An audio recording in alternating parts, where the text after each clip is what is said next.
ఎటు పోతాంది మన వ్యవస్థ? ఒక్కడికన్నా ఇలా నిజాయితీగా చెప్పండి, ఎంతమంది పాల్గొండే ఇప్పుడు మన పిల్లగాడి యొక్క శవయాత్రలో పాల్గొన్నారు?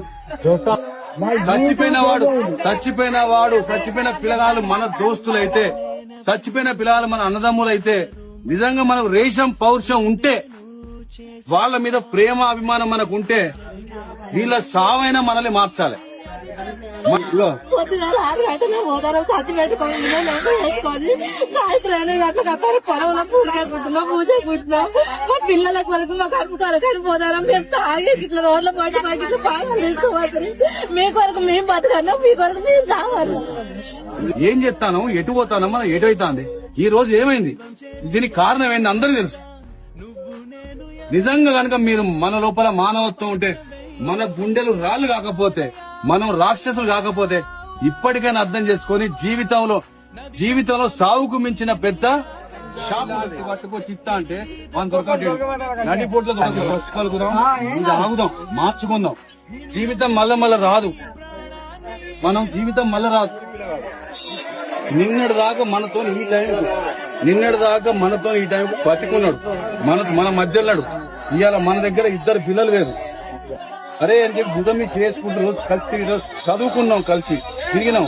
ఇవాళ మనిషి వేయండి. తల్లిని నేను కష్టపడి 500-1000 రూపాయలు నేను కూలి కైకిలు చేసుకొచ్చుకొని మీకు తిండి పెడితే మీరు మాకు కడుపు కోత మిగులుస్తానంటారు. మీ అందరు కొడుకులు తనకు పుట్టినా తాగుడే, సచ్చినా తాగుడే, ఎవడో గెలిచినా తాగుడే, ఎవడో ఓడిపోతే తాగుడే, ఎటు చేసి తాగుడు. దాని తోడు గంజాయిలు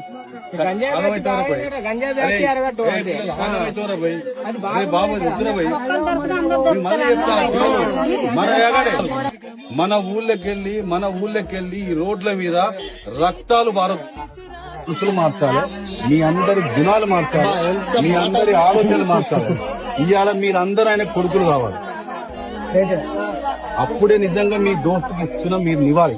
నిజమైన నివాలి మీ దోస్తుకి ఇచ్చేటంటే, తండ్రి కొడుకును కొడుకున్న తండ్రికి మేమందరం బాబు మీ కొడుకులమే. మీకు నిజం చెప్తున్నా, పిల్లలు, నేను శనిగరం బిడ్డని, నేను చెప్తానా, మీకు రేషం పౌరుషం ఇంత అంత ఉంటే, మన అవ్వలు చెప్తున్నా ముచ్చట్టు, మన దోస్తు సాక్షిగా బంద్ చేయాలి. అదే పద్ధతి బంద్ చేసి ఆ దోస్తే మనల్ని